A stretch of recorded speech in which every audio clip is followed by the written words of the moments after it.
Alright, kings, gentlemen, everyone else, welcome to yet another exciting episode of Mildly Annoyed Man in a Hat doom-pilling about the state of the world. Um, Today I want to talk about China.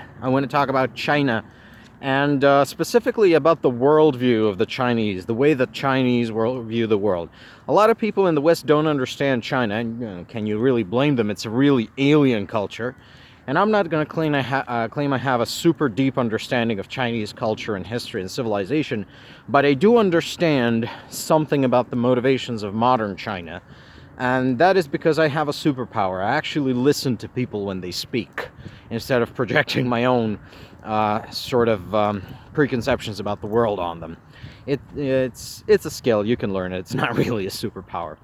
Well, in any case, a lot of people, they interact with Chinese in business, or they watch the Chinese on television, and they get this idea that this is a materialistic race, obsessed with money, very, very deeply obsessed with money, and they're willing to cut corners and make shortcuts, but it's all in the service of making more money. Now, this may be true about the individual and private Chinese. This is especially true of the southern Chinese.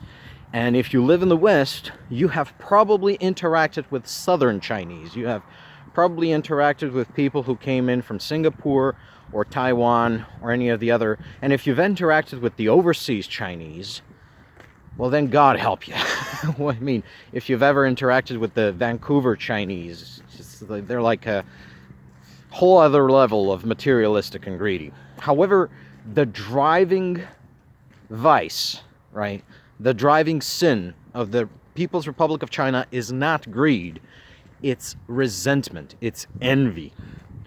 The slogan is China number one. You know, we mock them, we make fun of them when they say China number one, but they're obsessed with it, you know. And my retort is usually China number two.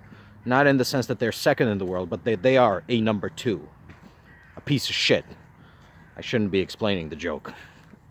But anyways, the driving motivation of the Chinese Communist Party is their raison d'etre, their political formula, the assumption on which they base the mandate of heaven. This is a concept from Chinese political philosophy, that a person or a group of people is given the mandate of heaven to govern China.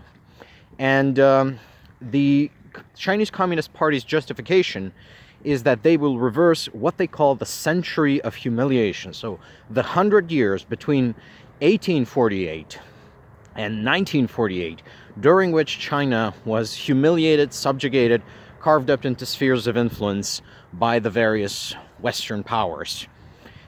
They are obsessed with the Opium Wars and what was done to them in the Opium Wars. They are genuinely hateful of the white man and of his... Okay, friendly dogs have arrived to sniff me. They are genuinely full of just anti-white hatred, anti-Western hatred, and they are determined to reverse this century of humiliation. Now, they timed the end from 1948 because this is the time when the Chinese Communist Party won the Chinese Civil War with U.S. State Department assistance, I might add. They managed to push out the Chinese Republicans, the Chinese nationalists, you could call them, under Chiang Kai-shek, all the way out to Taiwan. Before that, they pretended to fight the Japanese. Actually, it was Chiang Kai-shek that fought the Japanese. And you know, I think Mao gave a speech where he said that, oh, what we're going to do is we're going to reunify all Chinese lands before the year 2048, and then we're going to symbolically defeat the century of humiliation and enter a Chinese century, like when they once again take their rightful place as the center of the world. Now, in the Chinese language, in Mandarin, don't at me in fucking chat, I know it's like a million languages over there, they don't call themselves China. China is an exonym referring to the Qin dynasty, or the Qin dynasty, which Marco Polo encountered. We call them China, they call themselves Zhongguo. What's Zhongguo? Zhongguo means the Middle Kingdom. These people literally think of themselves as the center of the earth. Now, obviously, they are wrong. The center of the earth is Macedonia, but I love it when I just do that. Sorry about that. They're obviously wrong, but they believe this. And the very notion of Western, round-eyed, pale-skinned, stinking barbarians, and we do stink to them, right? White people, we produce more odor than East Asians. We do stink to them. The idea of Western barbarians carving China into spheres of influence and dominating them is just so humiliating. They have a massive chip on their shoulders about this. It's not about money. It's not about power. It's about revenge. It's about showing the white man that he cannot rule in Asia, that he cannot even dare to think. And in fact, what they would like to do is impose a century of humiliation on Europe and America, on the white man. I use America in the sense of USA. And of course, Australia is covered by this.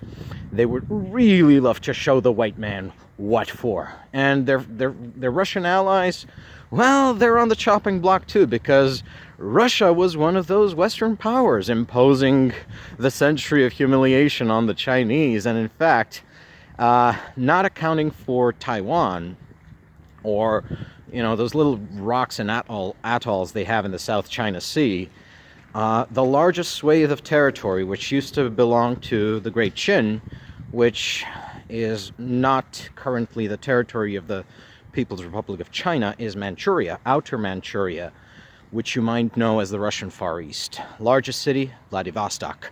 So, they have a score to settle with the Ruskies as well. Now, the way things are going, they may not need to fight the Ruskies. The Russians are just going to, well, I guess, give Outer Manchuria to the Chinese in exchange for all the support they're getting in the illegal aggression of Ukraine. But that's really the motivational structure there. It's about reversing what they see as Western imperialism, colonialism, humiliation. It's about cutting the West down to size for them. And so whenever someone tells you China is not expansionist, China is not imperialist, China is not interested in fighting the West, China is not interested in conquering America, you're dealing with someone who doesn't understand China.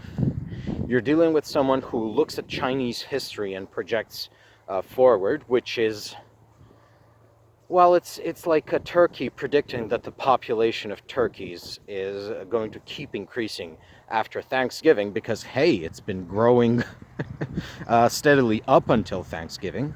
And you're dealing with someone who does not listen to the Chinese when they speak.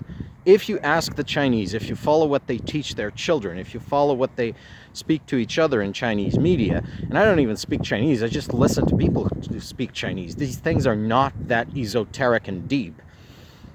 What you're going to find is that these people are obsessed with showing the West who's boss. And make no mistake, if our power wanes as the West, they're going to be coming to, well, exact their revenge, so to speak, for the century of humiliation. And it's not going to be pretty. It's going to make Nanjing look like a tea party. And this is why I've suggested that essentially Western states must band together to make sure China is not only not a threat, but we have to sort of permanently neutralize them as a threat. Now that might decide... Shut the fuck up, I'm trying to speak here. That might decide taking more decisive action than our current governments are willing to do. I mean, just look at the dithering on the Russia-Ukraine thing. But it is what it is, I guess. Fundamentally, as a policy proposal, we should turn China into a barren wasteland.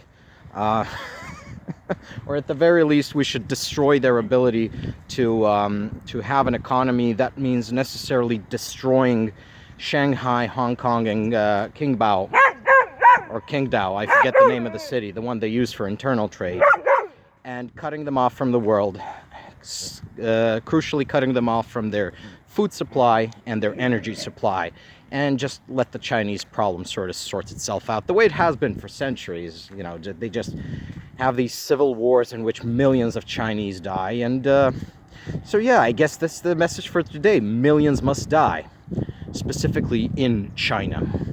And yeah, the dogs seem to have finally lost interest in me, and I guess that's it. Bye-bye, people.